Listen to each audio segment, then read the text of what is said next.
Hi నమస్తే welcome to మనం TV. భారతదేశంలో జై జవాన్ జై కిసాన్ అంటూ ఉంటారు.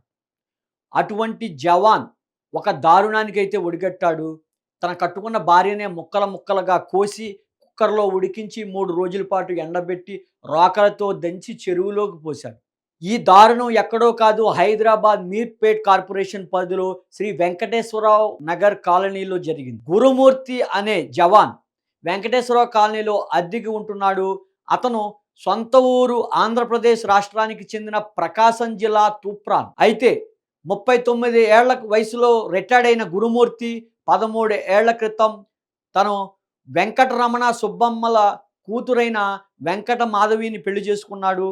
వారికి ఇద్దరు పిల్లలు కూడా పుట్టారు. 2 సంవత్సరాల క్రితమే ఆర్మీ నుంచి రిటైర్డ్ అయ్యి ఇంటికి రావడం జరిగింది. మీర్పేట్‌లో ఉంటున్న జవాన్ గురుమూర్తి 2 సంవత్సరాలుగా అతను కంచెనగర్ ఒక కార్పొరేషన్ దాంట్లో సెక్యూరిటీ కింద చేస్తున్న పరిస్థితి అయితే ఉంది. జవాన్ గురుమూర్తి 2 సంవత్సరాల నుంచి ఇక్కడ ప్రధానంగా మీర్పేట్‌లో అయితే తన భార్యతో కలిసి ఉండడం జరుగుతోంది. గురుమూర్తికి తన భార్యపై అనుమానం వచ్చింది.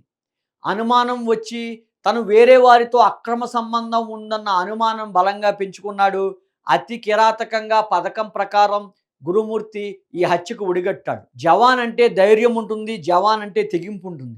మంచి బాటలో వెళ్లాల్సిన జవాన్ చెడు మార్గాన్ని పట్టి కత్తి పట్టి మామూలు ప్రజలపై అతను పగ పెంచుకుంటే ఏ రకంగా ఎంత దారుణంగా హతమార్చగలడో ఈ సంఘటనే ఉదాహరణగా నిలిచింది. తన కట్టుకున్న భార్యను అతి కిరాతకంగా చంపాడు. జనవరి 13 పండగకు ముందుగానే తన పిల్లలను తన అత్తవారింటికి పంపించాడు. తరువాత భార్యతో గొడవ పెట్టుకున్నాడు. భార్యతో గొడవ అనంతరం అతి కిరాతకంగా పొడిచి కత్తితో హతమార్చిన తరువాత ముక్కలు ముక్కలుగా కోసి కుక్కర్‌లో ఉడకబెట్టి ఎండబెట్టి దాన్ని పొడిగా చేసి చెరువులో జల్లాడు. ఈ పథకాన్ని ముందుగానే పథకాన్ని రచించే ముందు ఉదాహరణగా ఒక వీధి కుక్కను ఇదే రకంగా చంపి దాన్ని పొడి చేసి చెరువులో చల్లిన జవాన్ ముందుగా అయితే దాన్ని ఏ రకంగా చేయొచ్చో ఒక కుక్క మీద ప్రయోగం చేశాడు. ఆ కుక్క తల కూడా పోలీసులకు దొరికింది. ఇంత దారుణానికి ఒడిగట్టిన జవాన్ ఏ విధంగా దొరికాడు అంటే, జవాన్ 13వ తేదీన పిల్లల్ని పంపించేసిన తర్వాత 16వ తేదీన తన అత్తగారైన సుబ్బమ్మకు ఫోన్ చేశాడు. మీ కూతురు తనతో గొడవ పెట్టుకుని బయటకు వెళ్ళిపోయింది, మీ ఇంటికి వచ్చిందా అంటూ అడిగాడు. రాలేదని చెప్పడంతో 16వ తేదీన మీర్పేట్ పోలీస్ స్టేషన్‌కి వెళ్లి కంప్లెయింట్ ఇచ్చాడు. తన భార్య కనబడట్లేదు, మిస్ అయిందని.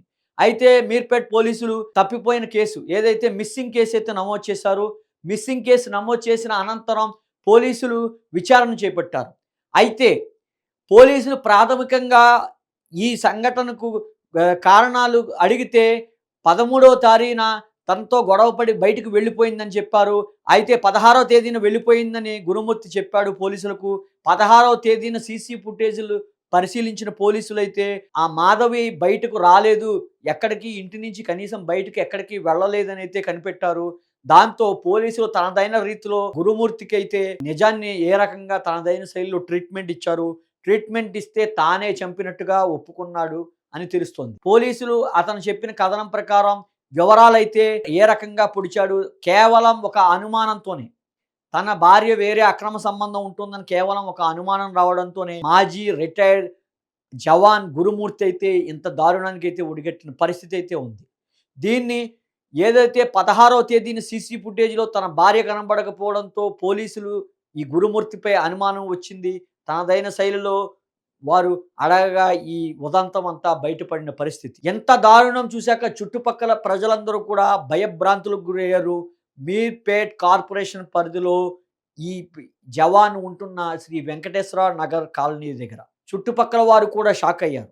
అతను చాలా సైలెంట్‌గా ఉంటాడు.